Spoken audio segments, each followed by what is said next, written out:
Think Nigeria is just a name on a map? Let me take you into the shadows of history, where blood met sacrifice, and the world learned why we are called the Giant of Africa. When chaos screamed across Africa, who stood up? Nigeria did, when the Italians stormed Ethiopia and Kenya, intending to rewrite Africa's destiny.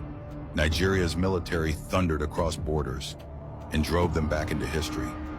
When Liberia and Sierra Leone were on their knees, drowning in blood and civil war, it was Nigerian boots that landed on their soil, not to conquer, but to save.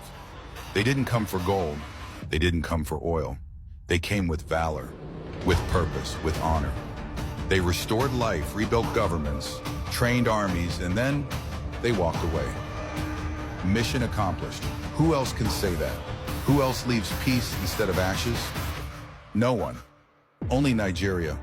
While others have stayed in Congo for over 60 years, feeding rebels and draining resources under the name of peace, Nigeria entered, stabilized, trained, protected, left.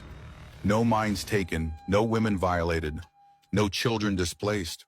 Only freedom, only justice, only legacy. And when Mandela was behind bars, who fought from outside the prison walls? Who hosted him in 1962 and stood by until South Africa could breathe again in '94? Nigeria did. $61 billion. That's what Nigeria spent rescuing African nations. Not for gain, but for duty. So when you ask, what has Nigeria done? The real question is, what hasn't Nigeria done? That's why they call us the Giant of Africa.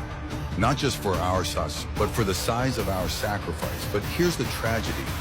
The same giant that carried the continent now limps in chains of its own making.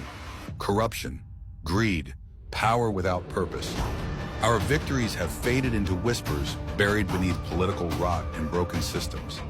The giant didn't fall in battle. It fell from within. Imagine a lion choosing silence. Imagine a king afraid of his own throne. That's Nigeria now. But the bones of warriors still lie beneath this soil.